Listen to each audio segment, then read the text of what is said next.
आप सभी को मेरा आत्मवंदन। पीएमसी ध्यान नेपाल में सभी का हृदय से बहुत बहुत स्वागत।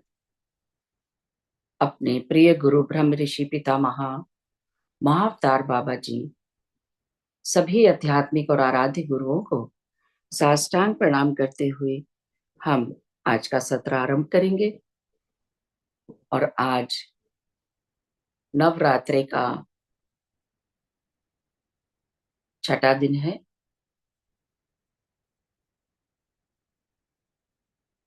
नहीं, पांचवा है माँ। पांचवा दिन है आज पांचवा है। देवी कात्यायनी का। तो जैसा कि हमारा देवी भागवत का पुराण का हम पारायण कर रहे हैं, तो मैं उसी कड़ी को आगे बढ़ाते हुए पुष्पा व्यास जी को आमंत्रित करती हूँ कि हमें आगे की ओर ले चलें। तो पुष्पा जी। हाँ जी माँ, शुरू करती हूँ। मैं आज ध्यान नेपाल का और पत्री जी का, पीएमसी ध्यान नेपाल का पत्री जी का बहुत बहुत धन्यवाद करती हूँ, और संतोष माँ का भी बहुत बहुत शुक्रिया करती हूँ। इनकी वजह से आज मैं इस जगह पे बैठी हूँ। आपको बहुत बहुत धन्यवाद। आकाश में विचरण करने वाली सभी देवी शक्तियों को, देवी ऊर्जाओं को, दिव्य संतों को, पृथ्वी पर रहने वाले भी दिव्य संतों को मैं आह्वान करती हूँ आए और मार्गदर्शन करके दुर्गा देवी भागवत पुराण चालू हुआ वो अच्छी तरह से सांगता करावे हमारे से अच्छी तरह से, और हम सबकी ऊर्जा इस ग्रुप के सभी को ऊर्जा दे। यही इस आशीर्वाद मांगते हुए आज का ध्यान आरंभ करती हूँ। देवी भागवत महापुराण। तत्व दृष्टा के यज्ञ को वक्त्र का प्रादुर्भाव। ऋषिगण बोले, महाभाग सूत जी, सुना है कि जी वृत्तासुर नाम का एक प्रतापी। जी पुष्पा जी, गणेश वंदना कर लीजिए पहले। ओके, हाँ करी नहीं ना आज। ओके। वक्रतुंड महाकाय सूर्यकोटि समप्रभ निर्विघ्नं कुरु मे देव सर्वकार्येषु सर्वदा। या कुंडे तुषारहार धवला, या शुभ्रवस्त्रावृता, या वीणावरदंड मंडितकरा, या श्वेत पद्मासना, या ब्रह्माच्युत शंकरं प्रभुर्देवे सदा वंदिता। सा मा पातु सरस्वती भगवती निशेषजाड्यापहा। गुरुर्ब्रह्मा गुरुर्विष्णु गुरुर्देवो महेश्वरा, गुरुर् साक्षात् परब्रह्मा तस्मै श्री गुरवे नमः। तस्मै श्री गुरवे नमः। सभी को धन्यवाद करते हुए, वंदन करते हुए आज का पाठ प्रारंभ कर रही हूँ। ऋषिगण बोले, महाभाग सूत जी, सुना है कि वृत्तासुर नाम का एक प्रतापी असुर था। उसके पिता तत्वष्टा थे। तत्वष्टा देव वर्ग के सदस्य थे। इंद्र के हाथों उनका वध होने का क्या कारण है? सूत जी कहते कि मुनिगण, वृत्तासुर के वध से संबंध रखने वाले यह प्रसंग कहता हूँ, सुनो। ब्रह्मा हत्या से उत्पन्न दुख जिस प्रकार इंद्र को भोगना पड़ा था, वह विषय भी इसमें आ जाएगा। प्राचीन समय में राजा जन्मेजय ने भी सत्यवती नंदन व्यास जी से ही ऐसा प्रश्न किया था। उस समय उन्होंने बताया था कि मैं वही बोलता हूँ। जन्मेजय ने पूछा, मुने, इंद्र ने वृत्तासुर का वध किया, यह प्राचीन कथा है। फिर उस दैत्य को देवी ने कैसे मारा? मुनिवर, एक ही वृत्तासुर के विनाश दो कैसे हुए, इस प्रसंग को सुनना चाहता हूँ। व्यास जी कहते कि राजन, धन्य हो, तुम्हारे मन में भक्ति का प्रभाव बढ़ता जाता है। प्राचीन समय की बात है, वृत्तासुर और इंद्र का युद्ध हुआ।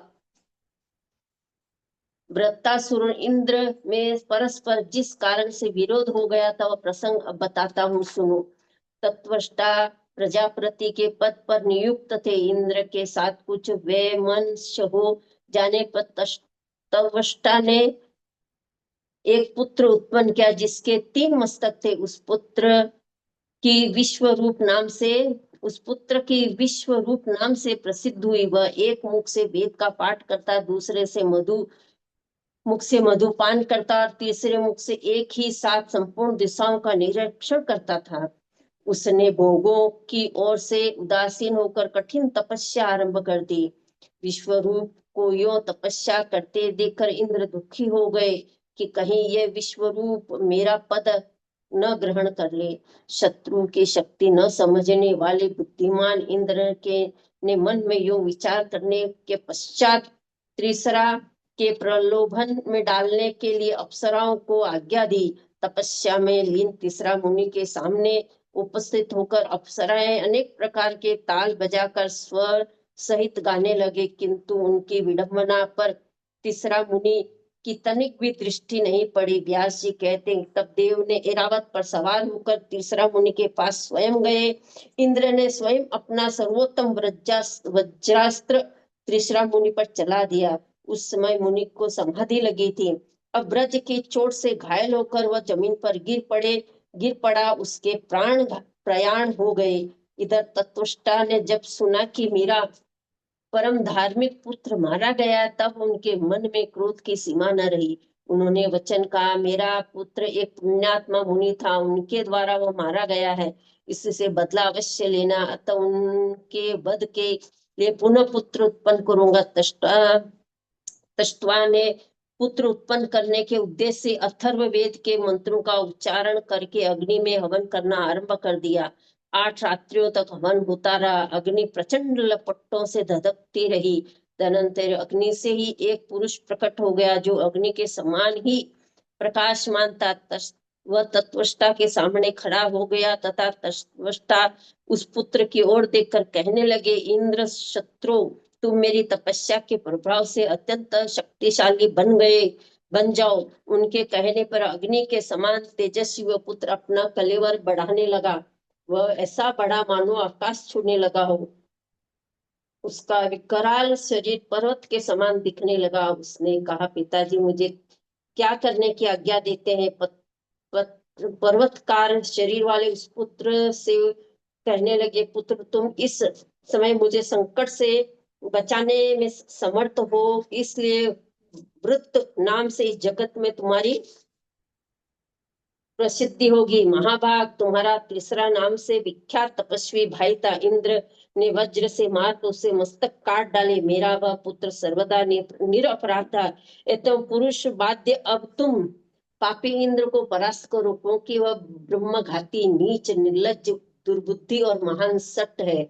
व्यास जी कहते, राजन, तदनंतर महाबली वृत्तासुर रथ पर बैठा और इंद्र को मारने के लिए चल पड़ा। क्रूर स्वभाव वाला दानव भी वृत्तासुर को महान बलि समझकर उनकी सेवा के लिए साथ हो गए। देवराज इंद्र ऐरावत हाथी पर सवार होकर अपने भवन से चल पड़े। ऐसे ही संपूर्ण देवता भी अपने अपने वाहनों पर चढ़े और युद्ध करने की प्रतीक्षा करके हाथों में अस्त्र शस्त्र लेकर निकल पड़े। तब वृत्तासुर भी दानवों के साथ लिए मानस पर्वत की उत्तरी सीमा पर पहुंच गया। फिर तो उस स्थल पर इंद्र और वृत्तासुर की भयंकर लड़ाई होने लगी। मानवी वर्ष से 100 वर्ष तक युद्ध होता रहा। तत्पश्चात यम, अग्नि और इंद्र सब के सब युद्ध स्थल से भाग चले। इंद्र प्रवृत्ति समस्त देवता भाग गए। यह देखकर वृत्तासुर भी अपने पिता तष्ट्वा के पास गया। वृत्तासुर ने उन्हें प्रणाम करके कहा, पिताजी, मैंने आपका कार्य सिद्ध कर दिया। व्यास जी कहते हैं, राजन, वृत्तासुर के उपयुक्त बात सुनकर तष्ट्वा तष्टा को आनंद की सीमा न रही। उसने कहा, बेटा, आज मैं अपने को पुत्रवान समझता हूँ। मेरा जीवन सफल हो गया। पुत्र, अब मैं तुम्हारे हित की बात कहता हूँ। महाभाग, बड़ी सावधानी के साथ आसन लगाकर तपस्या करना परम आवश्यक है। तुम्हारा शत्रु इंद्र महाकपटी है, तब तुम महाभाग ब्रह्मा जी की आराधना करके श्रेष्ठ वर पाने की चेष्टा करो। वर पा जाने पर दुराचार्य एवं ब्रह्मघाती इंद्र की सत्ता नष्ट कर देनी चाहिए। उन्हें संतुष्ट करके तुम अमरत्व का प्राप्त कर लो, फिर पापी इंद्र को परास्त कर देना। व्यास जी कहते कि राजा वृत्तासुर ने अपने पिता से आज्ञा लेकर वे सहर्ष तपस्या के लिए प्रस्थान कर दिया। वह मादन पर्वत पर पहुंचा। वहां पुण्य सलील गंगा जी बह रही थी। उसने अन्न और जल का बिल्कुल परित्याग किया। स्थिर आसन पर बैठकर ही निरंतर ब्रह्मा जी का ध्यान करने लगा। वृत्तासुर की तपस्या। व्यास जी कहते कि राजन, तपस्या के 100 वर्ष पूर्ण होने पर लोग पितामह ब्रह्मा जी हंस पर बैठे हुए तुरंत वहां पधारे। आकर उन्होंने कहा, तत्वष्टानंदन शांत रहो, अब ध्यान करने की आवश्यकता नहीं है, वर मांगो। वृत्तासुर विलंब उठकर सामने खड़ा हो गया। अत्यंत गदगद वाणी से कहने लगा, प्रभु, लोहे अथवा काठ से बने हुए सूखे एवं भीगे तथा उनके सिवाय अन्य किसी भी प्रकार के अस्त्र शस्त्रों से मेरी मृत्यु न हो सके। मेरा पराक्रम सदा बढ़ता रही, जिससे परम बलशाली देवता युद्ध में कभी मुझसे जीत न सके। व्यास जी कहते कि राजन, ब्रह्मा जी उसके प्रति बोले, वस्तु तुम्हारी अभिलाषा सदा सफल रहेगी। सूखी गीली अस्त्र शस्त्र तथा किसी कठोर पदार्थ आदि से तुम्हारा मरण नहीं हो सकेगा। वृत्तासुर को यो वर दे करके ब्रह्मा जी ईश्वर स्वलोक पधार गए। वर युक्त पुत्र को पाकर त्वष्टा परम प्रसन्न हो गया। उन्होंने उनसे कहा, महाभाग, तुम्हारा कल्याण हो। अब मेरे शत्रु इंद्र को परास्त करो। व्यास जी कहते कि राजन, त्वष्टा की त्वष्टा की बातें ऐसी बातें सुनकर वह अत्यंत दुर्धर्य वृत्तासुर रथ पर सवार होकर तुरंत पिता के भवन से निकल पड़ा। उस समय उसकी विशाल सेना की गर्जना से अमरावती भयभीत हो उठी। तदनंतर देवता और दानवों में भयंकर लड़ाई छिड़ गई। इस प्रकार का भयंकर संग्राम छिड़ जाने पर वृत्तासुर को क्रोध अग्नि धधक उठी। उसने अकस्मात इंद्र को पकड़ा, उन्हें वस्त्र एवं कवच आदि से रहित करके मुख में डाल लिया और स्वयं ज्यों का त्यों डटा रहा। इंद्र के वृत्तासुर के मुंह में चले जाने पर देवताओं के मन में अपार आश्चर्य और दुख हुआ। व्यास जी कहते, राजन, देवराज की यह दशा देखकर देवता के चिंता का कारण घबरा उठे। इंद्र को छुड़ाने के लिए वे तुरंत यत्न करने लगे। उन्होंने बृहस्पति की सम्मति से शत्रु का संहार करने वाली महाबलवंती जम्भाई का सर्जन किया। वृत्तासुर को जम्भाई आई और उसका मुख खुल गया। इंद्र अपने अंगों को समेटकर उनके मुख से तुरंत बाहर निकल आए। तभी से जगत में जम्भाई की उत्पत्ति हुई है। इसके बाद फिर आरंभ हो गया, युद्ध आरंभ हो गया। देवता और दानवों का वह रोमांचकारी घोर संग्राम 10,000 वर्षों तक चलता रहा। वृत्तासुर की शक्ति जब अधिक बढ़ गई, तब उनके तेज फीके पड़ जाने कारण इंद्र परास्त हो गए। फिर तो इंद्र प्रभृति सब देवता युद्ध भूमि छोड़ करके भाग चले। तुरंत वृत्तासुर आया और देव सदन पर अपना अधिकार जमा लिया। व्यास जी कहते कि राजन, युद्ध में परास्त इंद्र आदि संपूर्ण देवता भगवान विष्णु के स्थान को प्रस्थित हुए। भगवान विष्णु ने कहा, श्रेष्ठ देवताओं, इस दैत्य ने तप पूर्वक ब्रह्मा जी की आराधना की है। ब्रह्मा ने उसे वर दिए चुके हैं, अतः वर के प्रभाव से वह अब यह दुर्जय हो गया है। साम नीति का प्रयोग किए बिना सफलता असंभव है। पहले किसी प्रकार के प्रलोभन से उसे वश में करें, फिर अवसर पाकर उसे मार डालना चाहिए। गंधर्वों, तुम लोग वृत्तासुर के पास जाओ और उससे वार्तालाप करके इंद्र के साथ उसकी मैत्री स्थापित करा दो। आप लोग मंगलमयी भगवती योग माया के पास जाए। उनकी आराधना करने पर केवल इंद्र ही संग्राम में शत्रुओं को मार डालेंगे। तब देवता सुमेरपुरी के पर्वत पर चले गए। एकांत स्थान में बैठकर देवताओं ने जप तप और ध्यान आरंभ कर दिया। उस भगवती जगदम्बा की स्तुति करने में देवता संलग्न हो गए। व्यास जी कहते, राजन, इस प्रकार देवताओं के स्तुति करने पर भगवती जगदम्बा सुंदर रूप धारण करके उनके सामने प्रकट हो गई। तब जगदम्बा ने उन देवताओं से कहा, मुझसे बताओ, तुम्हारे सामने कौन सा कठिन कार्य उपस्थित है। देवता बोले, देवी देवताओं को अत्यंत दुख देने वाले इस प्रबल शत्रु वृत्रासुर को मोहित करने की व्यवस्था करो। उसकी बुद्धि पर ऐसा पर्दा डालो कि यह देवताओं के प्रति विश्वास करने लग जाए और हमारे आयुधों को इतनी शक्ति निहित कर दो जिससे शत्रु मारा जा सके। व्यास जी कहते कि राजन, बहुत अच्छा, ऐसा ही होगा। यूं कहकर भगवती जगदम्बा वही अंतर ध्यान हो गई। संपूर्ण देवता भी प्रसन्नता पूर्वक अपने अपने स्थान पर चले गए। व्यास जी कहते कि राजन, इस प्रकार वर पाकर देवता तथा मुनि वृत्तासुर के श्रेष्ठ स्थान पर गए। उन्होंने कपट भरी बड़ी मधुर तथा सरस वाणी से वृत्तासुर को संधि करने के लिए प्रसन्न किया। उनकी बात सुनकर व्रत ने कहा, महाभाग, सूखे अस्त्र, गीले अस्त्र, पत्थर तथा भयंकर वज्र से दिन में एवं रात में देवताओं सहित इंद्र मुझे न मार सके। इस प्रकार की शर्त पर इंद्र के साथ संधि की जा सकती है। व्यास जी कहते, इंद्र ने आकर सारी शर्तों को स्वीकार कर लिया।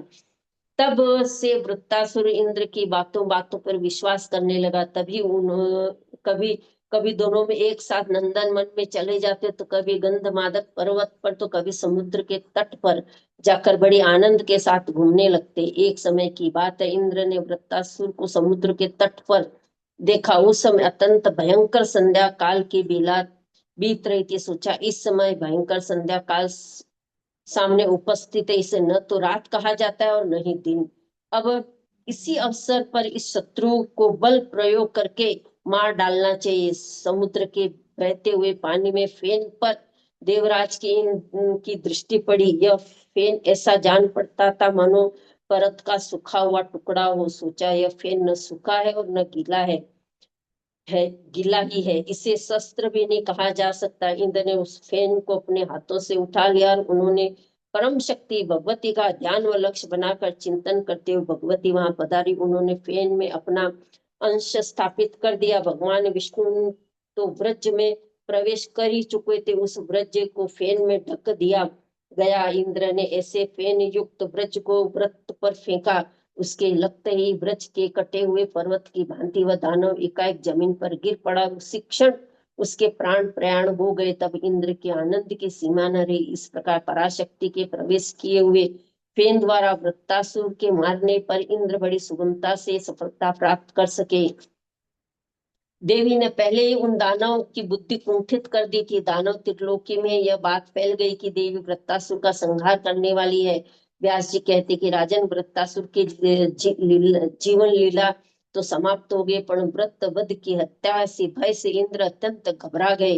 वह अमरावती सिधारे, भारत, इंद्र ने मेरे पुत्र व्रत को मार डाला। यह अप्रिय समाचार सुनकर त्वष्टा रो पड़े। अत्यंत शोकाकुल होकर वह व्रत की लाश पड़ी थी वहां गए। उसके परलौकिक संस्कार की व्यवस्था विधिवत संपन्न की। महान शोकाकुल होकर मित्रघाती पापात्मा इंद्र को श्राप देने को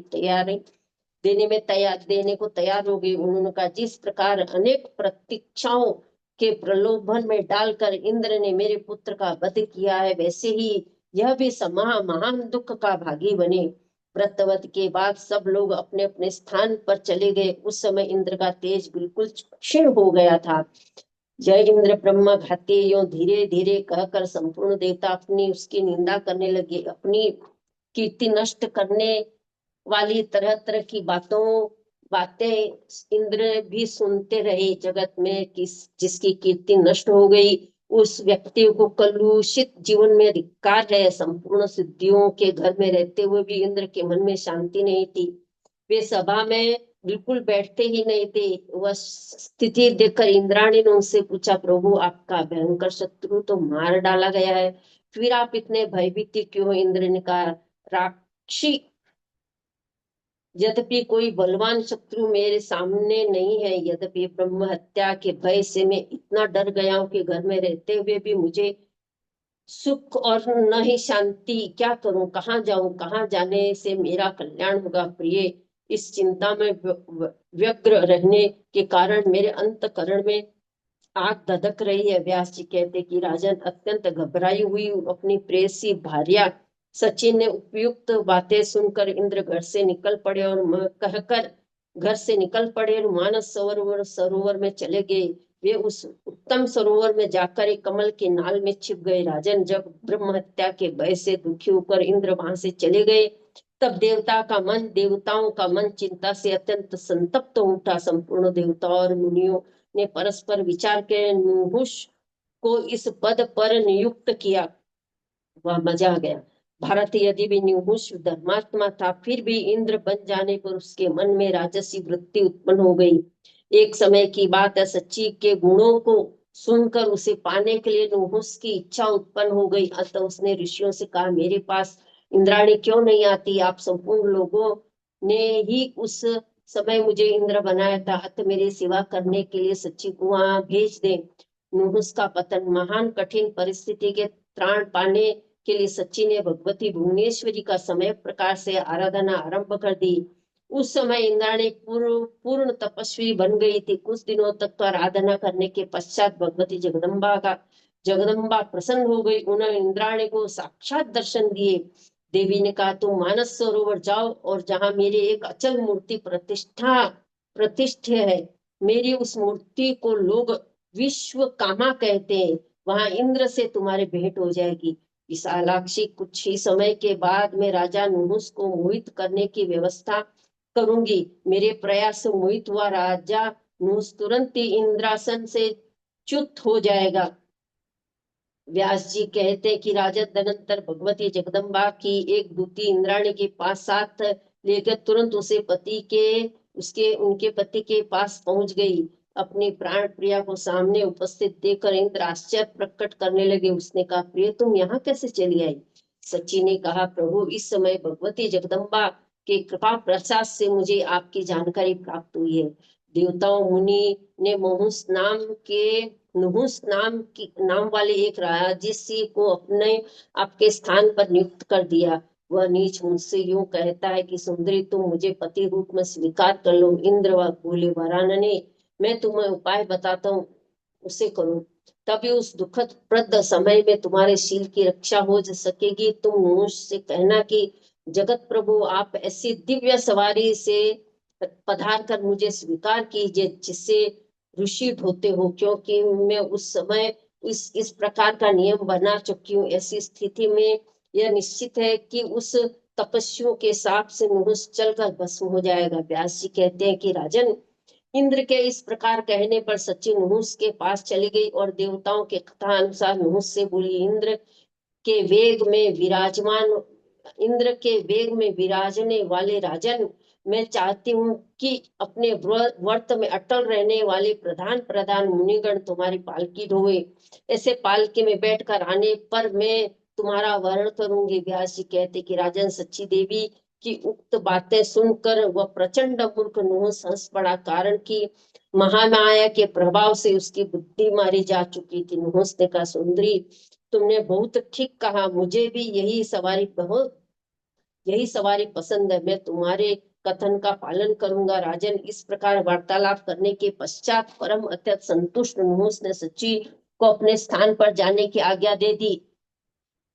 कामाध होकर उसने समस्त मुनियों को बुलाकर उनके सामने अपनी बात रखी। राजन, उन श्रेष्ठ मुनियों में अगस्त जी सबसे प्रमुख थे। कृपालु होने के कारण अतः होनहार वंश नुहुस की यह खोटी बात सुनकर वैसा ही करने के लिए वे सहमत हो गए। तब वे उसके हर्ष की सीमा न रही। वह तुरंत एक परम मनोहर पालकी पर बैठा और दिव्य मुनियों को ढोने के लिए नियुक्त करके सर पर अर्थात चलो चलो यो कहने लगा।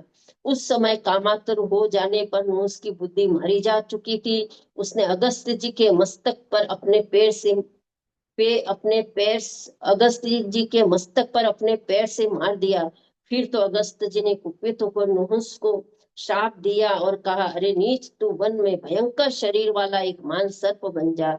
इस सर्प योनि में अनेकों हजारों वर्ष तक तुम्हें अपार कष्ट भोगने पड़ेंगे। धर्म के अंश से युक्त युधिष्ठिर नामक पुण्यात्मा पुरुष होंगे, वह उनके मुख से प्रश्नों के उत्तर सुन लेने के पश्चात तो मुक्त हो जाएगा। व्यास जी कहते, इस प्रकार मुनिवर अगस्त जी के श्राप देने पर राजेशी नुहुस की आकृति सर्प के समान हो गई। वही स्वर्ग से गिर पड़ा। राजन, नुहुस धरातल पर चला गया। ये देखकर इंद्र स्वर्ग में लौट आए और अपने आसन के अधिकारी बनकर उन्हें पाने के लिए नुहुस के मन में इच्छा उत्पन्न हो गई। अंत उन्हें ऋषियों मेरी चले। राजन में जय इंद्र दुख पड़चे कैसे पड़े, सभी देवता उनका अनुशासन कैसे मानते हैं।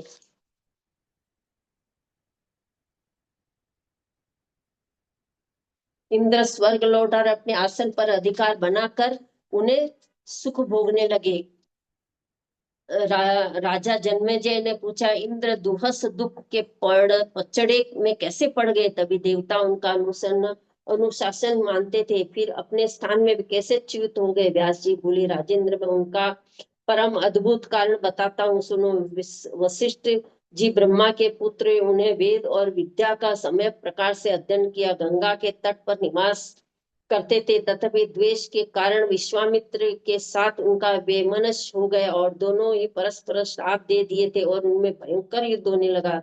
राजन, दोनों मुनि आपस में लड़ झगड़ रहे थे। यह देखकर लोग पितामह ब्रह्मा जी वहां पधारे। पितामह ब्रह्मा जी ने वशिष्ठ और विश्वामित्र दोनों को समझा बुझाकर युद्ध से विरक्त किया। ब्रह्मा जी के उपदेश के प्रभाव से दोनों मुनियों में फिर से प्रेम भाव हो गया। राजन जन्मेजय ने पूछा, महाभाग वशिष्ठ जी ब्रह्मा जी के पुत्र माने जाते हैं, उनका नाम मित्रा वरुण कैसे पड़ गया? व्यास जी कहते हैं कि राजेंद्र सुनो, वशिष्ठ जी ब्रह्मा जी के पुत्र होते हुए भी निमि के श्राप से पुनः जन्म लेने के लिए विवश हो गए। मित्र और वरुण के यहाँ उनकी उत्पत्ति हुई थी, इसी से वह इस जगत में सर्वत्र मित्रा वरुण के नाम से ही विख्यात हुए।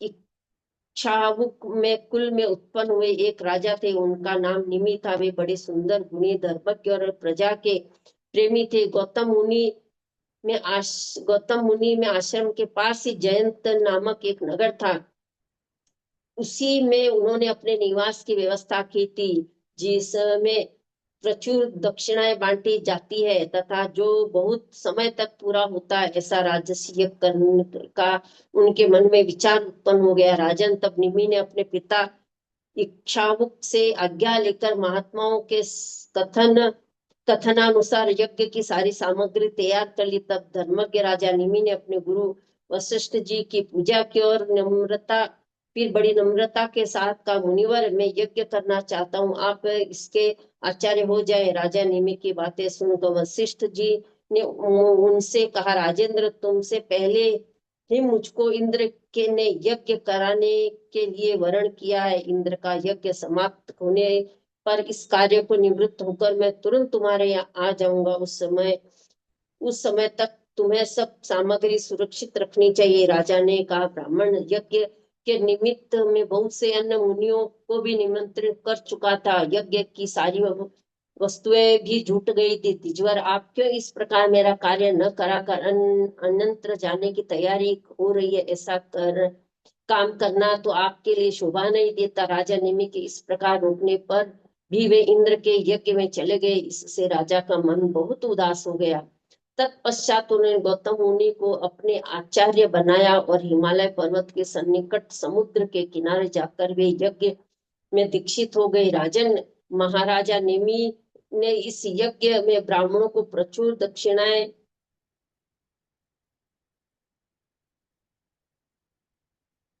बांटी। उन्होंने बहुत सा धन और गाय देकर ऋषि द्विजों को पूजा की। इंद्र का यज्ञ जब समाप्त हो गया, तब वशिष्ठ राजा निमि के यज्ञ देखने के विचार से वहां आए। क्रोध से वशीभूत होकर उन्होंने राजा को श्राप दिया। कहा, तुमने मुझे जैसे अपने गुरु को छोड़कर दूसरों को गुरु बना लिया। राजन, ये यो मेरा अपमान करके तुम यज्ञ में दीक्षित हो गए हो। अरे मूर्ख, मेरे मना करने पर भी तुम रुक न सके, अतः आज से तुम विदेह हो जाओगे। राजन, तुम्हारा यह शरीर नष्ट हो जाएगा, विदेह हो जाओगे। राजन के अंतःकरण में कोई दुर्भावना न थी। उन्होंने मीठे शब्द से भक्ति पूर्वक सार गंभीर बातें आरंभ की। धर्म के पूर्ण ज्ञाता गुरुदेव, मेरा कोई अपराध नहीं है। मैं आपका यजमान हूँ। मेरे बारंबार प्रार्थना करने पर भी आपने मुझे ठुकरा दिया और लोभ में पड़कर आप अन्यंत्र चले गए। विद्वान पुरुषों को चाहिए कि क्रोध को सदा के लिए त्याग दे, क्योंकि वह चांडाल से भी बढ़कर अस्पर्श होता है। इस क्रोध का ही परिणाम है कि आपने आकर मुझे श्राप दिया। अंत में भी आपको यह श्राप दे रहा हूँ कि आप भी यह क्रोध भाजन शरीर शीघ्र नष्ट हो जाए। इस प्रकार मुनिवर वशिष्ठ और राजा निमि दोनों परस्पर शाप के भागी बन गए। शाप लग जाने पर उन दोनों की चित्त चिंतित हो उठे। वशिष्ठ के मन में बड़ी खलबली मची, अतः वह ब्रह्मा जी के शरण में गए। राजन ने कहा, जो कठिन शाप दिया था वह उनसे प्रार्थना पूर्वक कह सुनाए। वशिष्ठ की बातें सुनकर ब्रह्मा जी ने उस अपने मानस पुत्र से कहा, मुने तुम मित्रा वरुण के तेज में प्रविष्ट होकर शांत पड़े रहो, समय आने पर उन्हीं के द्वारा तुम प्रकट हो जाओगे। वशिष्ठ जी ने प्रसन्नता पूर्वक उनसे उनके चरणों में मस्तक झुकाया और प्रदक्षिणा करके वे वरुण के आश्रम में चले गए। सदा एक साथ रहने वाले मित्र और वरुण दोनों ऋषि वहां विराजमान थे। वशिष्ठ जी उनके शरीर में प्रविष्ट हो गए। राजन, एक समय की बात है, उर्वशी नामक परम सुंदरी अप्सरा अपने सखियों के साथ स्वेच्छा पूर्वक मित्रा वरुण के आश्रम पर आया पर आई। उन्हें देखकर मित्रा वरुण का चित्त चलायमान हो गया। संयोग बस वही एक खुले मुख का घड़ा पड़ा हुआ था और उर्वशी से बात हो रही थी। इतने में मित्र वरुण का वीर्य स्खलित होकर उस घड़े में गिर गया। राजन, उसी से अत्यंत मनोहर दो मुनि कुमार प्रकट हो गए। प्रथम बालक का नाम था अगस्ती और पड़ा और दूसरे का वशिष्ठ। मित्रा वरुण के वीर से उत्पन्न ये दोनों मुनि महान तपस्वी एवं ऋषियों में प्रधान हुए। अगस्ती में तपस्या की अटूट श्रद्धा थी, अतः वे बचपन में ही वन में चले गए। दूसरे बालक वशिष्ठ की इच्छाउक में पुरोहित के रूप में वर्ण कर लिया गया। व्यास जी कहते कि राजन, जैसे वशिष्ठ जी को पुनः शरीर प्राप्त हो गया, वैसे ही श्राप लगने के पश्चात राजा निमि पुनः शरीरधारी नहीं हुए। जिस समय मुनि ने श्राप दिया उस समय राजा दीक्षित थे। ऋषियों ने अनेक प्रकार के मंत्रों का प्रयोग करके महामना निमि के शरीर को सुरक्षित रखा। मंत्र की शक्ति से निर्विकार आत्मा शरीर में प्रतिष्ठ हो रहा। मुनि ने समय प्रकार से परामर्श करके निमि को नष्ट होते हुए स्थूल शरीर को रखा और कई राजकुमार उत्पन्न हो गए। इस प्रकार इस विचार से इस शरीर के भीतर काष्ठ डालकर मंत्र पढ़ते उन्हें मंथने लगे। साथ ही साथ मंत्र पूर्वक हवन भी होता रहा। यूं अरणि मंथन करने पर एक वह सर्व लक्षण संपन्न बालक की उत्पत्ति हुई। वही बालक अरणि नामक मंथन से प्रकट होने के कारण मिथि और पिता के शरीर से निकलने के कारण जनक, अच्छा मिथि जनक और मिथि जनक के नाम से जगत में विख्यात हुआ। इस प्रकार निमि से राजा जनक की उत्पत्ति कही गई। उन्होंने गंगा के तट पर एक नगरी बसा ली और बड़ी ही मनोहर है, जो बड़ी ही मनोहर है। मिथिला नाम से वह नगर जगत प्रसिद्ध है। इस वंश में जो जो राजा उत्पन्न होते हैं उन सभी को जनक की उपाधि मिलती है। उन पर ज्ञानी राजाओं को लोग विदेह भी कहते हैं। राजन निमि की यही उत्तम कथा है जो मैंने वर्णन कर चुका। इन्हें शाप लग जाने से विदेह हो जाना पड़ा था। ये बातें विशद रूप से बतला दी है। पूर्व समय की बात है, शुक्राचार्य ने महाराज ययाति को श्राप दिया था कि तुम पर अभी बुढ़ापा छा जाए। राजा ने कुछ भी न कर उनके श्राप को जनित बुढ़ापे में स्वीकार कर लिया। ठीक है, कुछ राजा शांत स्वभाव के होते और किन्हीं का हृदय बड़ा कठोर होता है। राजन, सभी का स्वभाव एक सरी का नहीं होता। अंत किसी को दोषी ठहरा दिया जाए। प्राचीन किसको दोषी ठहरा दिया जाए? प्राचीन समय की बात है, बहुत से भृगुवंशी ब्राह्मण हे हय कुल के क्षत्रियों के पुरोहित थे। क्रोध में आकर वह क्षत्रियों ने कुछ भी नहीं सोचा, धन के लोभ में संपूर्ण ब्राह्मणों का सत्यानाश कर डाला। ब्रह्म हत्या करने से महापाप हो गया। इस पर भी उन्होंने कुछ ध्यान नहीं दिया। राजन, जन्मेजय ने पूछा, पितामह, जिन्होंने ब्रह्म हत्या की बिल्कुल परवाह न करके भृगुवंशी ब्राह्मणों को वध कर दिया, उन क्षत्रियों में ऐसा वैर भाव क्यों उत्पन्न हो गया? बताने की कृपा कीजिए। इस प्रकार राजा जन्मेजय के पूछने पर सत्यवती नंदन व्यास जी परम प्रसन्न होकर कहने लगी। व्यास जी बोली, हे हय वंश में एक राजा हो चुके, उनका नाम था कार्तिवीर्य। धर्म में सदा तत्पर रहने वाले उन बलशाली राजा के 1000 भुजाएं थी। अंत लोग उन्हें सहस्त्रार्जुन भी कहते थे। उन्होंने बहुत समय तक राज्य किया। उनके स्वर्गवासी होने के पश्चात हे हय वंशी क्षत्रिय निर्धन हो गए। एक समय की बात है, धन मांगने के विचार से वे उन भृगुवंशी ब्राह्मणों के पास गए। नम्रता पूर्वक उन्होंने ब्राह्मणों से बहुत से धन की याचना की, किंतु लोभी ब्राह्मणों ने तो अपनी प्रचुर संपत्ति जमीन में गाड़ दी थी और बहुतों ने तो दूसरे ब्राह्मणों के यहाँ छिपा कर रख दी थी। जो लोभ के कारण ब्राह्मणों का विचार नष्ट हो चुका था, अतः उन्होंने यजमानों को दुखी देखकर भी उन्हें धन देने के लिए प्रस्तुत नहीं हुए। तदनंतर बहुत से हे हयवंशी प्रधान क्षत्रिय जो धन के अभाव में महान कष्ट पा रहे थे, धन द्रव्य प्राप्ति के लिए भृगुवंशी ब्राह्मणों के आश्रम में पहुंचे। देखा ब्राह्मण आश्रम छोड़कर चले गए थे, तब उन क्षत्रियों द्रव्य पाने के लिए वहां की जमीन खोदना आरंभ कर दिया। इस बीच दृष्टि घर के गाड़े हुए धन पर पड़ गई। धन के लोभ में से उन क्षत्रियों के आस पास पड़ोस के ब्राह्मणों को घर भी खोद डाले और वहां भी संपत्ति हाथ लगी। तब भृगुवंशी ब्राह्मण भागकर पर्वतों के कंदराओं में छिप गए। हेहय वंशी क्षत्रिय वहां भी पहुंच गए। भृगुकुल का संहार देखकर वे इस भूमंडल पर घूमने लगे। वे हत्यारे क्षत्रिय पाप करने पर ही तुले हुए थे। उनके घृणित कर्म से न जिन स्त्रियों का गर्भ नष्ट हो जाता था, वे बेचारी अत्यंत दुखी होकर कुकरी पक्षी की भांति विलाप करने लगती थी।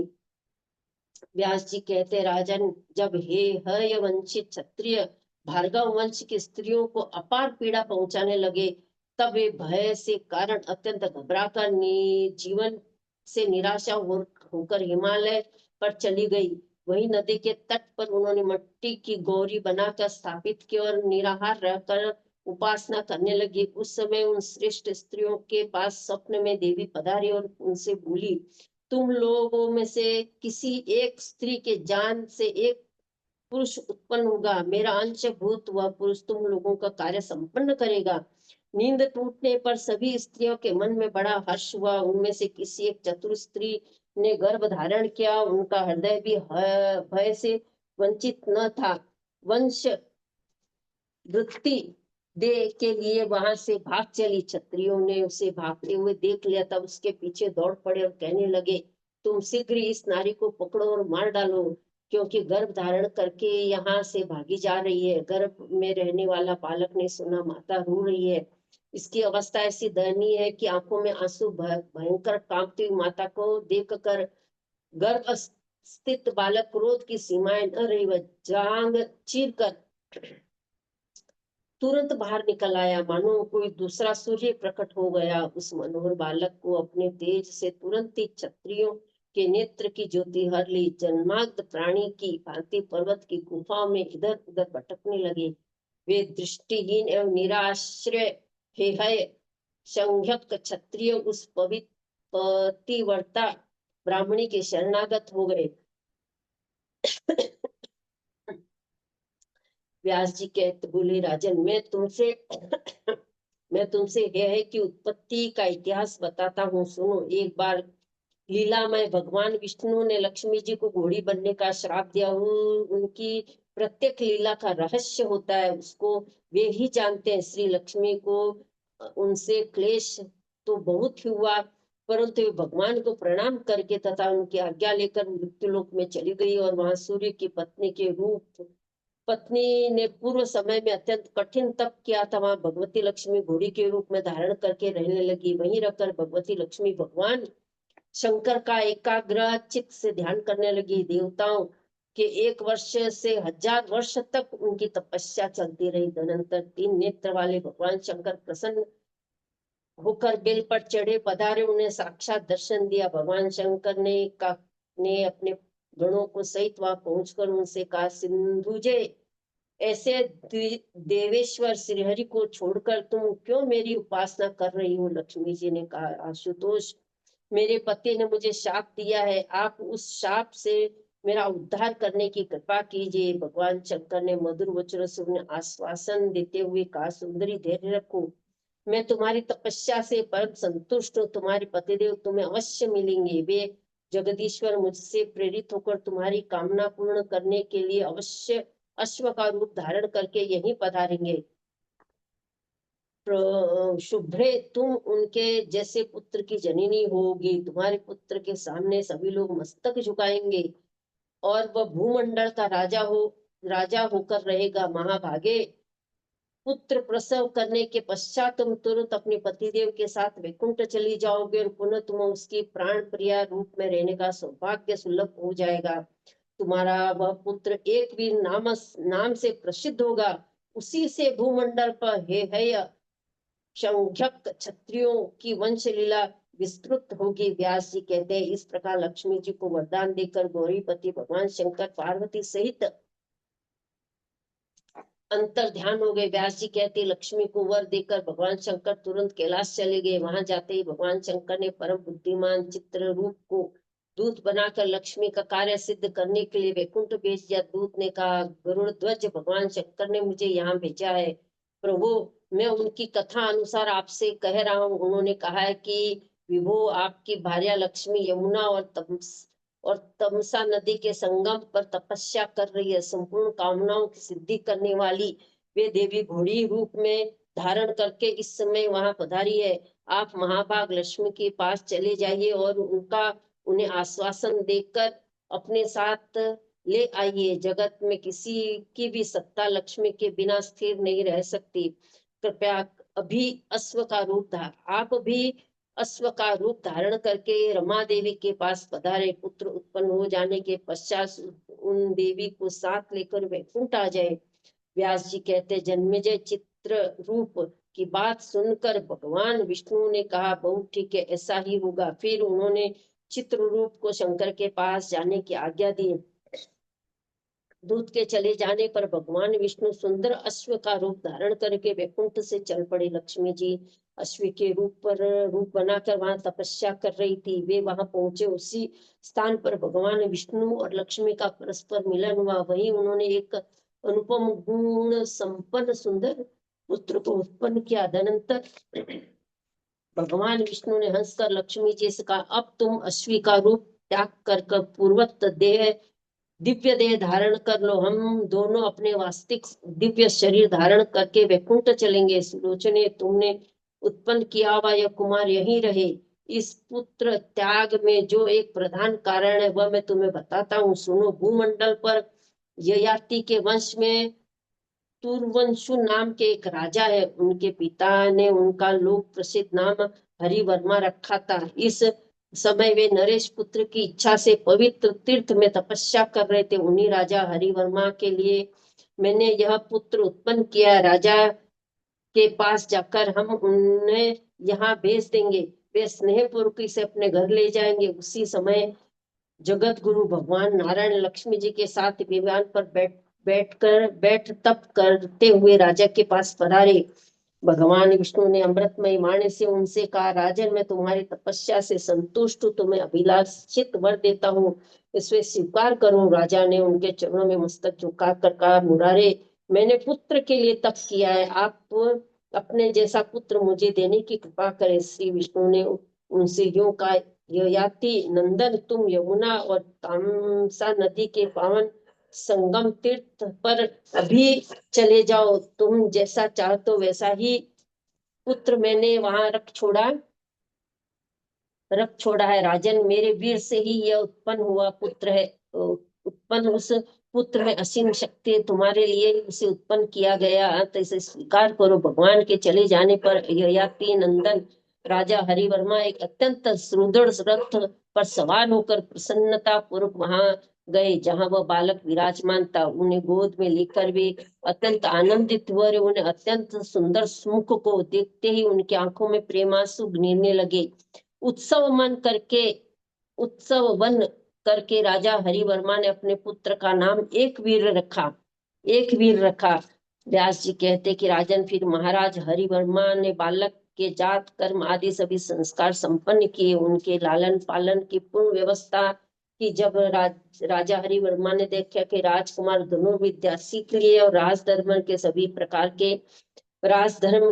प्रकार भली भांति अवगत हो गए, तब उनके मन में आए कि अब इसका राज्याभिषेक कर देना चाहिए। सो अवसर पर स्वयं राजा ने तीर्थों और समुद्रों के जल से राजकुमार का अभिषेक किया। प्रारब्ध कर्म शेष होने पर उनका 5 भौतिक शरीर शांत हो गया। अपने शुभ कर्म के प्रभाव से उन्हें स्वर्गलोक को प्राप्त हुआ।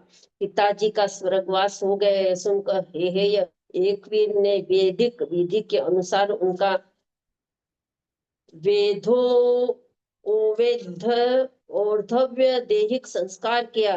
कुछ काल पश्चात राजा रैभय की पुत्री एकावली से राजा एक वीर का विधि पूर्वक पाणी ग्रहण संस्कार संपन्न हुआ। विवाह हो जाने पर महाराज एकावीर की प्रेयसी भार्या एकावली के साथ ये रहकर बलि भांति भांति के भोग भोगने लगे। उन्हें एकावली के गर्भ से एक पुत्र उत्पन्न हुआ, जो कृतवीर्य है के नाम से विख्यात हुए। उन्हीं कृतवीर के पुत्र कार्तवीर्य है। इस प्रकार मैंने इस वंशावली का वर्णन कर चुका हूँ। सूत जी कहते हैं, तपस्वियों, तुम दिव्य कथा को सुनने के पश्चात परीक्षित नंदन राजा जन्मेजय ने पूछा। व्यास जी से पूछा। जन्मेजय ने कहा, स्वामी, सूर्यवंशी और चंद्रवंशी राजाओं के वंश का विशद वर्णन समय प्रकार से सुनना चाहता हूँ। मैंने सुना है कि वे सभी भगवती जगदम्बा के उपासक थे। व्यास जी बोले, महाराज, सूर्यवंश, चंद्रवंश तथा अन्य वंशों से भी संबंध रखने वाले कथाओं का वर्णन सुनो। कहता हूँ, सुनो। भगवान विष्णु के नाभि कमल में 4 मुख वाले ब्रह्मा जी प्रकट हुए। तपस्या करने के पश्चात उन्होंने कठिनता से साक्षात्कार होने वाली महादेवी की उपासना की। भगवती ने उन लोकप्रिय ब्रह्मा जी को वरदान दिया, तब वे सृष्टि करने में समर्थ हुए। ब्रह्मा जी को रोष से रुद्र का और गोद में नारद का प्राकट्य हुआ। अंगूठे में दक्ष प्रजापति निकले। ऐसे ही अन्य ही सनकादिक मानस पुत्रों का प्रादुर्भाव हुआ। व्यास जी कहते, स्वयं ब्रह्मा जी ने सर्वप्रथम दक्ष प्रजापति की सृष्टि के लिए आज्ञा दी। दक्ष प्रजापति ने वीरणी के गर्भ से 5000 अत्यंत पराक्रमी पुत्र उत्पन्न किए। देव ऋषि नारद उन पुत्रों को देखकर कहने लगे, अरे, यह पृथ्वी कितनी लंबी चौड़ी है, इसका पता लगाए बिना प्रजा की सृष्टि में कैसे तुम तत्पर हो गए। व्यास जी कहते हैं कि नारद जी के यूं कहने पर दक्ष कुमारों ने हयस्वों के मन में यह बात जच गई। वे सभी पृथ्वी का पता लगाने के लिए चल पड़े। पुत्रों को जाता देख कर दक्ष प्रजापति के मन में महान कष्ट हुआ। अतः प्रजा सृष्टि के विचार से उन्होंने बहुत से पुत्र उत्पन्न किए। वे भी प्रजा की सृष्टि करने के प्रयत्न से संलग्न हो गए। नारद जी ने पहले ही की भांति उन पुत्रों को देखकर काट कर भेज दिया। उन पुत्रों का भी चला जाना देखकर दक्ष के मन में रोष उत्पन्न हो गया। उन्होंने क्रोध में भरकर नारद जी को श्राप दे दिया। दक्ष जी ने कहा, हे नारद, तुमने जिस प्रकार मेरे बहुत से पुत्रों को नष्ट कर दिया है, उसी प्रकार तुम भी नष्ट हो जाओ। इस पाप के परिणाम स्वरूप तुम्हें गर्भ में रहना पड़ेगा।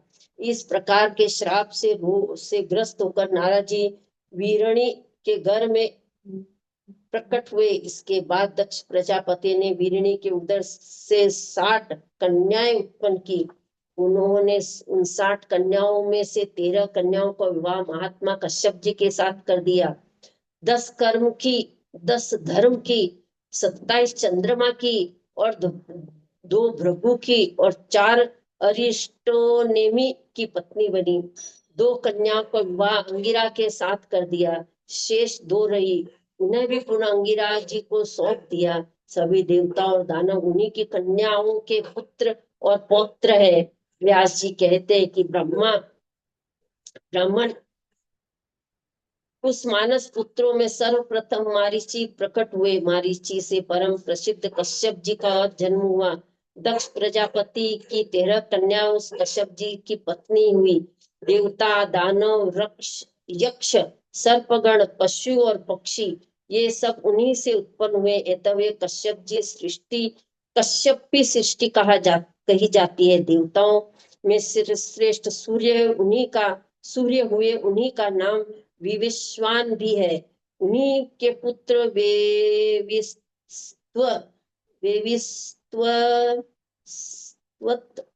मनु को जगत का कार्य सौंपा गया। वेवस्त मनु ने सूर्य वंश की वृद्धि करने में परम कुशल और इच्छाऊ को उत्पन्न किए। फिर उन्होंने नौ भाई हुए, नौ भाई और हुए। ये ही नौ मनुपुत्र नाम से विख्यात है। इच्छावु के 100 पुत्र हुए। श्रयार्थी से आनर्त का नाम हुआ। सुकन्या नाम की एक परम सुंदर पुत्री भी उत्पन्न हुई। राजा सयार्थी ने अपनी उस सुंदरी कन्या का विवाह नेत्रहीन चमन चयवन चयवन वन मुनि के साथ कर दिया। राजा जन्मेजय का ब्राह्मण सुंदरी कन्या का विवाह चयमन मुनि को नेत्रहीन जानते हुए भी उनके साथ क्यों कर दिया? व्यास जी कहते हैं कि एक पवित्र स्थान पर चयमन मुनि निवास कर रहे थे। उनके स्थान को निर्जल समझकर उन्होंने मन में एकाग्र करके तपस्या आरंभ कर दी। वे आसन जमा कर बैठे थे और निर्जल रहकर भगवती जगदम्बिका का ध्यान करते थे। राजा उनके शरीर पर चारों ओर से लताएं चढ़ गई। दीमक ने उन्हें अपना घर बना लिया। राजा बहुत दिनों तक यूं बैठे रहने के कारण चींटियां भी उन पर चढ़ गई और उनसे वे घिर गए। ऐसा जान पड़ता मनो दो केवल मिट्टी के धूहे हो। राजन, एक समय की बात है, राजा सयाति श्रेष्ठ स्थान पर आए। लक्ष्मी की तुलना करने वाली सुकन्या बाल सुलभ चपलता के कारण उसकी अपने सखियों के साथ वन में जाकर पुष्प तोड़ती हुई घूमने लगी।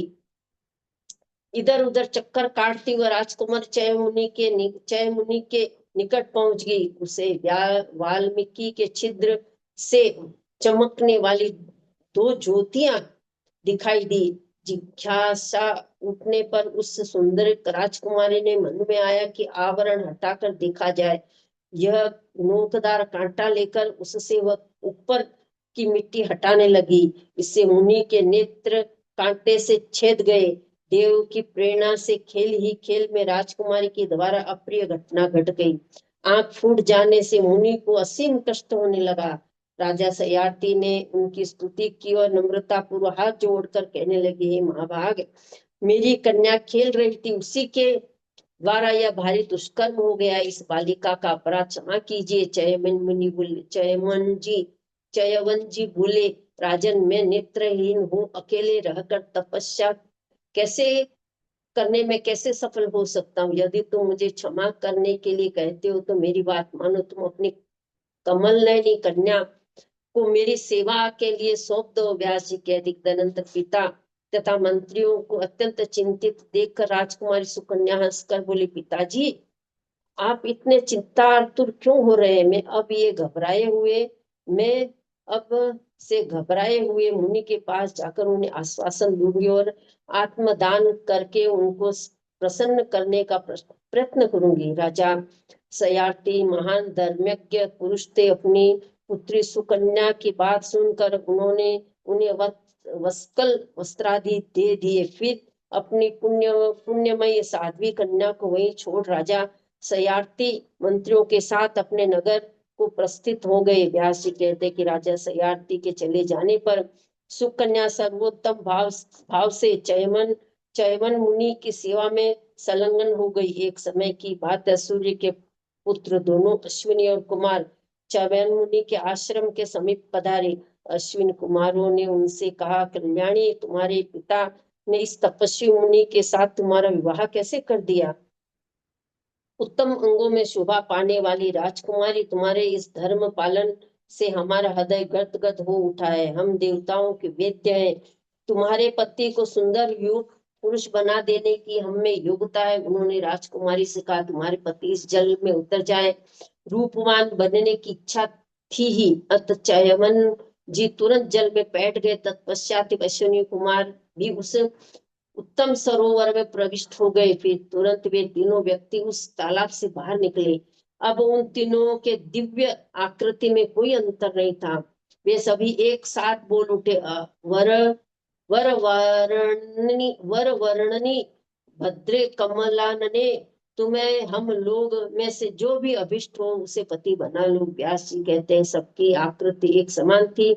उन्हें देखकर सुकन्या महान असमंजस में पड़ गई। मेरे पति कौन है? अत्यंत घबरा कर सोचने लगी। सुकल्याण कल्याण स्वरूपी भगवती जगदम्बा के ध्यान में तत्पर हो गई। व्यास जी कहते कि जब सुकन्या ने त्रिपुर सुंदरी भगवती जगदम्बा की स्तुति की, तब देवी ने उन्हें शीघ्र सुख पहुंचाने वाला ज्ञान उनके हृदय में उत्पन्न कर दिया। इससे वह उस पुरुषों में से पति को निश्चय करने का सफलता प्राप्त कर ली। सुकन्या द्वारा पति रूप से चयवन मुनि के स्वीकृति हो जाने पर अश्विनी कुमार संतुष्ट हो गए। राजा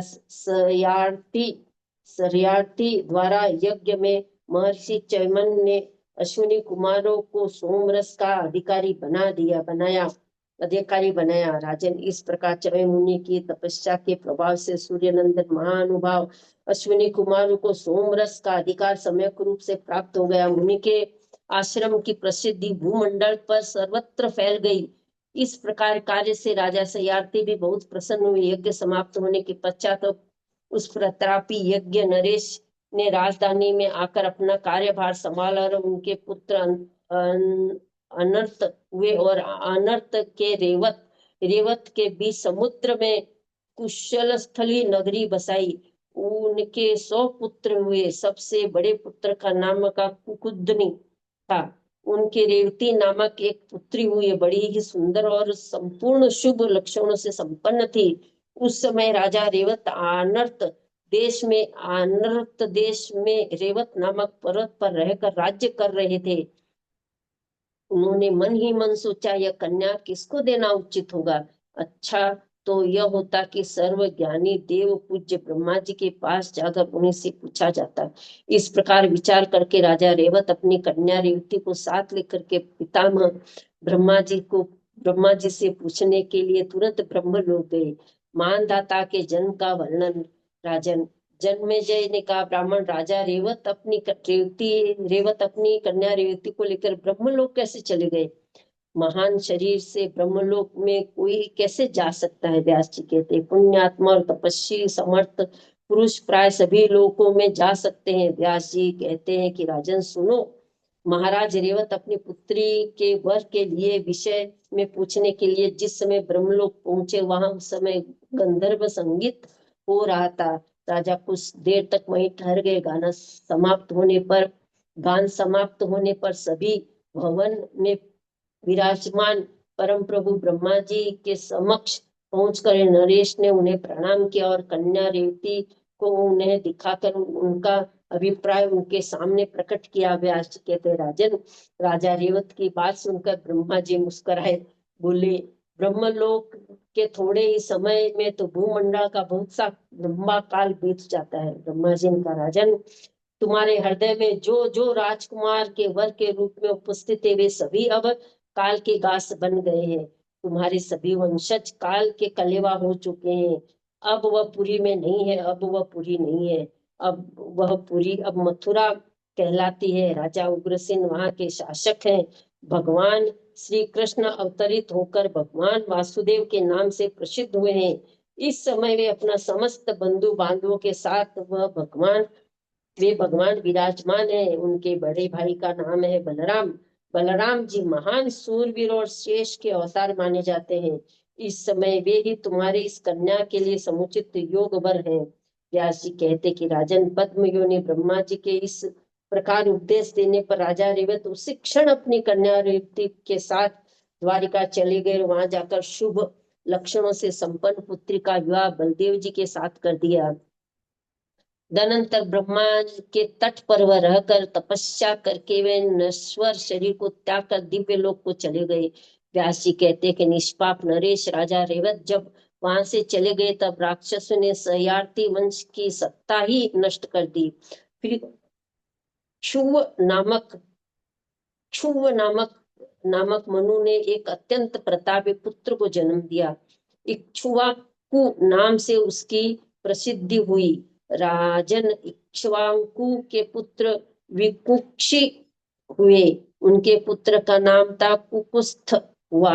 कुकुस्थ की धर्म पत्नी के उदर में महाबली अनिना नामक पुत्र का जन्म हुआ। अनिना के सुविख्यात परम पराक्रमी पुत्र पृथु हुए। पृथु से जो पुत्र हुए, उन्होंने राजा विश्वरंधी समझना चाहिए। विश्वरंधी से श्रीमान राजा चंद्र का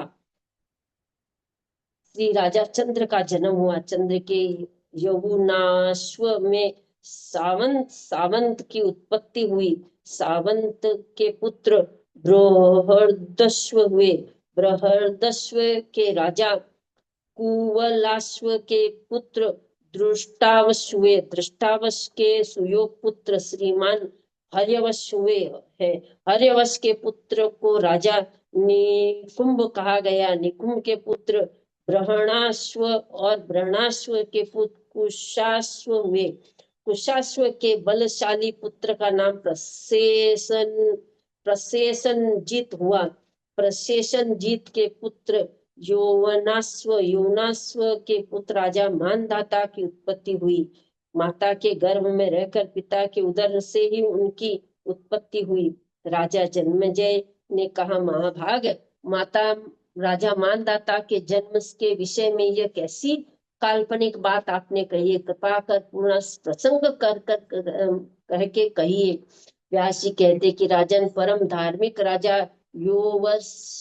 योवनाश्व के 100 रानियां थी, किंतु किसी को कोई संतान नहीं हुई। ब्राह्मणों ने राजा को एक यज्ञ करवाया जिसमें प्रधान देवता इंद्र माने गए थे।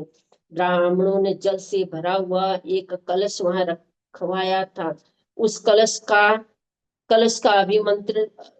को अभिमंत्रित किया गया था। राजा योवनाश्व को रात में बड़ी प्यास लगी थी। वे उस यज्ञशाला में चले गए। प्यास के मारे वह अभिमंत्रित जल को ही स्वयं पी गए। ब्राह्मणों ने विधि पूर्वक मंत्रों के संस्कृत करके वह जल रानी के लिए रखा था। राजेंद्र अज्ञानवश वह जल राजा के पेट में चला गया। मंत्र के प्रभाव से स्वयं राजा के पेट में ही गर्भ स्थिर हो गया। संपूर्ण समय पूर्ण होने पर इस महान महाराज यौवनाश्व का दाहिना खोक चीरा गया, जिससे मानधाता की उत्पत्ति हुई। त्रिशुंग व्यास जी कहते कि राजन मानधाता ने बिंदुमती के 2 गर्भ से पुत्र उत्पन्न किए। एक पुत्र पुरुकुस्त नाम से परम प्रसिद्ध हुआ। दूसरे का नाम मुचकुंद पड़ा। पुरुकुस्त से परम धार्मिक पुत्र अरण्य का जन्म हुआ। इनके पुत्र का नाम बृहदस्व के पुत्र का हर्यश्व के त्रिवंधा और त्रिवंधा के अरुण हुए। अरुण का पुत्र सत्यवर्त नाम से प्रसिद्ध हुआ, जो स्वेच्छाचारी, कामी, मूर्ख और अत्यंत लोभी निकल गया। अपराधों के कारण वशिष्ठ जी ने उसको यह श्राप दे दिया कि भूमंडल पर तेरी त्रिशंक नाम से प्रसिद्धि होगी। व्यास जी कहते हैं कि राजन, इस प्रकार वशिष्ठ जी के द्वारा श्रापग्रस्त होने पर सत्यवर्त ने कठिन तपस्या आरंभ कर दी। किसी एक मुनि पुत्र ने उसे श्रेष्ठ मंत्र बता दिया। परम कल्याण स्वरूपिणी प्रकृतिमय भगवती जगदम्बा का ध्यान करते हुए वह उस मंत्र का जप करने लगा। पिता ने मुझे त्याग दिया, गुरु से मैंने अत्यंत श्रापग्रस्त हूँ। ऐसा स्थिति में अब मैं क्या करूं? यो विचार कर वह राजकुमार ने लकड़ी बटोर कर एक बहुत बड़ी चिता तैयार की। भगवती जगदम्बा का स्मरण करके वो उस चिता में बैठने की बात सोचने लगा। राजकुमार मरने के तुल्य हो गया। यह जानकर स्वयं भगवती जगदम्बा उनके सामने आकर आकाश में प्रकट हुई। देवी बोली, साधु, अग्नि में शरीर को मत होमो। मेरी कृपा से वशीभूत राजा के द्वारा राज्य पर तुम्हारा अभिषेक होगा। देवी की प्रेरणा से महाराज अरुण त्रिशंकु को राज्य देकर तपस्या के लिए चले गए। कुछ दिनों के बाद पुत्र को युवराज बनाकर मानस शरीर से ही स्वर्ग का सुख भोगने की इच्छा से त्रिशंकु का व्यग्र करने लगी। त्रिशंकु को व्यग्र करने लगी। तब वह नरेश वशिष्ठ जी के आश्रम पर गया। राजा त्रिशंक ने कहा, मुनि श्रेष्ठ, देवलोक के लिए महान यज्ञ को संपन्न करवाकर आप शीघ्र ही मुझे स्वर्ग को प्राप्त करवा दीजिए। वशिष्ठ जी बोले, राजन, मनुष्य देह से स्वर्ग में स्थापन जाना अत्यंत दुर्लभ है।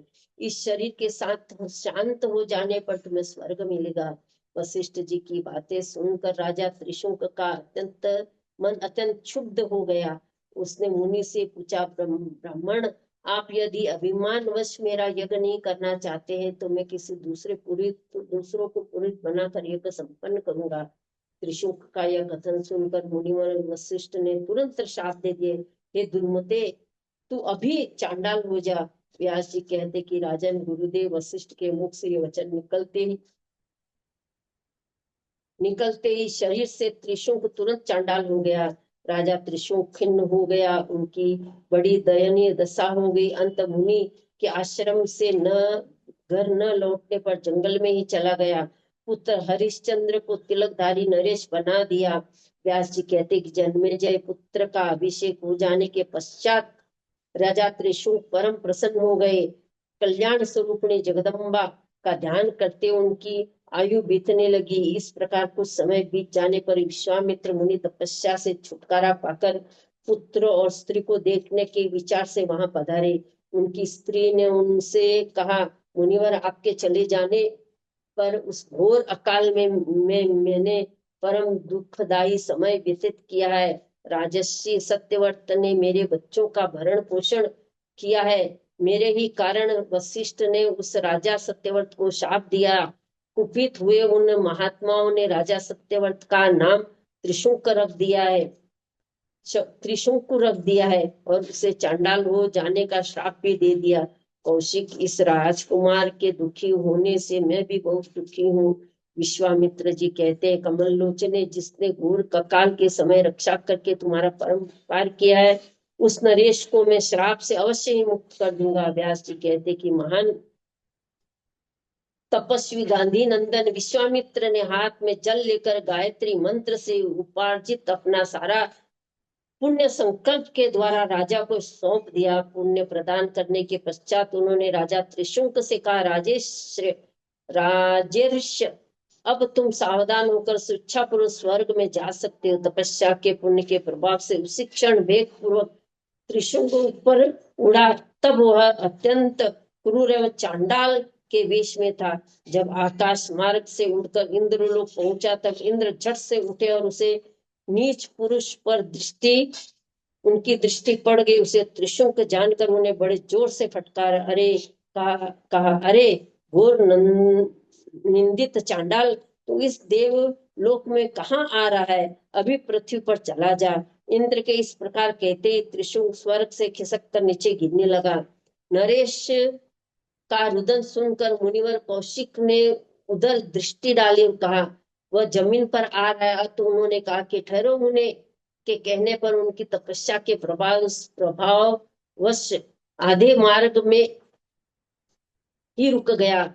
तदनंतर मुनि ने एक दूसरे स्वर्गलोक की सृष्टि करने के विचार से हाथ में जल लेकर आचमन किया। विश्वामित्र की इस प्रयत्न को जानकर सच्चीपति इंद्र तुरंत उनके पास आ गए। मुनिवर, सृष्टि करने से कोई काम सधने वाला नहीं है, कहो मैं आपका कौन सा कार्य सिद्ध करूं? विश्वामित्र बोले, प्रभु, त्रिशंकु आपके भवन से गिर चुका है। आप प्रेम पूर्वक उसे अपने स्थान पर ले जाने की कृपा कीजिए। व्यास जी कहते कि देवराज इंद्र ने उसी समय त्रिशंकु को दिव्य देहधारी बनाया और एक उत्तम विमान पर बैठने की आज्ञा दी तथा अमरावती के प्रस्थित हो गए। त्रिशंकु के पुत्र सत्यवादी हरिश्चंद्र हुए, जिनके सत्यवादी के नाम से विख्यात हुई। बोली आदिशक्ति महामाया की जय। पांचवें दिन के पाठ की पांचवें दिन की पाठ की समाप्ति पर प्रार्थना। हे कुटस्थ, हे चैतन्य रूपा, हे वेद शास्त्रादि द्वारा श्रेया भुवनी जगदम्बे, आपको मेरा कोटि कोटि प्रणाम। हे जननी, यह सारा त्रिलोक आपके द्वारा ही विचरित है। आपकी आज्ञा से ही ब्रह्मा, विष्णु तथा शिव आपके द्वारा निर्धारित कार्य में प्रवृत्त होते हैं। वे स्वतंत्र न होकर आपके ही वशवृत्ति है। आपकी आज्ञा के बिना कोई भूर्ग भूभूग तक नहीं कर सकता। संपूर्ण लोक आपके अधीन है और आज्ञाकारी है। आपको मेरा कोटि कोटि प्रणाम। हे माँ, इस संसार रूपी सागर को पार करने के लिए आपके चरण रूपी पोत का आश्रय लेने वाले लोग सचमुच ही धन्य है, धन्य है, धन्य है। योगी, वितराग, महात्मा, निर्विकार, भक्त और मोक्षार्थी ज्ञानी सभी उच्च कोटि के तत्व दृष्टा आपका ही भजन करते हैं। आपको मेरा कोटि कोटि प्रणाम। हे अम्बे, इस चराचर विश्व में आप ही मेघा, कांति, शांति तथा तत्वार्थ बोधनी विद्या है। आप ही अपनी कृपा से अपनी विभूतियों में दिव्यता का प्रवेश करके उन्हें अनुपम एवं विलक्षण रूप प्रदान करती है। आपको मेरा कोटि कोटि प्रणाम। आदि शक्ति महामाया, आपको कोटि कोटि प्रणाम। हे जगदम्बे, तीनों वेदों के नितांत भजनशील पंडित यज्ञ के साथ वेद मंत्रों से आहुति देते हुए आप ही का स्मरण करते हैं। आप ही स्वाहा है और आप ही स्वधा है के रूप में दी हुई आहुतियों से क्रमश देवों तथा पितरों का पोषण करते हैं। आपको मेरा कोटि कोटि प्रणाम। हे माँ, अल्प बुद्धि हम आपका किस प्रकार पूजन करें और आपको क्या अर्पण करें। फल पुष्पादि सकल पदार्थों की सृष्टा तो आप ही है। आपके वस्तु आपको समर्पण करने में हमारा क्या योगदान हुआ। हे देवी, हम आप ही आपके श्री चरणों में नतमस्तक होने के रूप में ही आपकी भावना, अपनी भावना प्रकट करते हैं और आपको बारंबार यही कहते हैं कि हे माँ, आपके चरणों में मेरा कोटि कोटि प्रणाम। हे माँ, आपने ही यह लोक मर्यादा स्थिर की है। माँ, अपने बच्चों द्वारा घोर अपराध हो जाने के लिए बच्चों द्वारा घोर अपराध के लिए किए जाने पर भी माँ उन्हें क्षमा कर देती है और उनकी रक्षा करती है। हमारे विचारते हम तो सर्वदा ही निरपराधी है, फिर भी आप हमारी रक्षा क्यों नहीं करती हो। हे माँ, हम आपके शरणागत में हैं। आपको मेरा कोटि कोटि प्रणाम।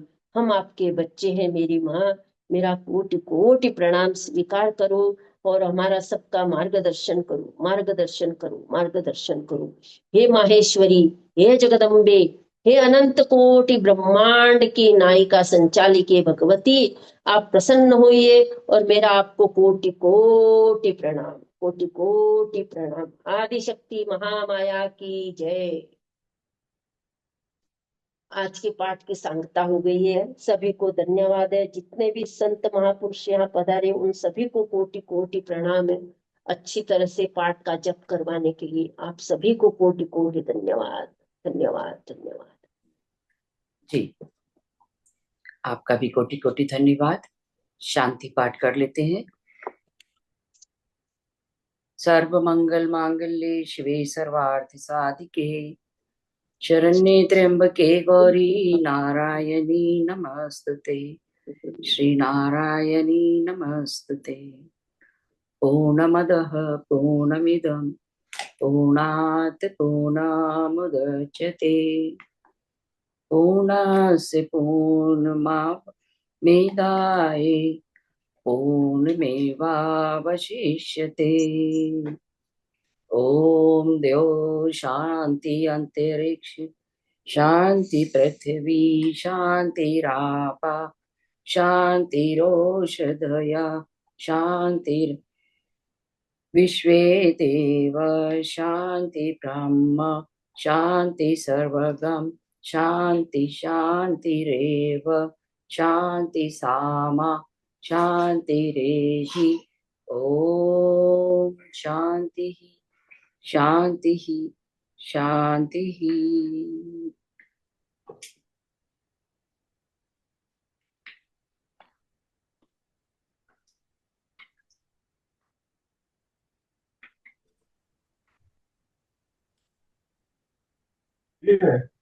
ये बनी पड़ी आपकी तो अपनी तो पी लो, फोन नहीं देते।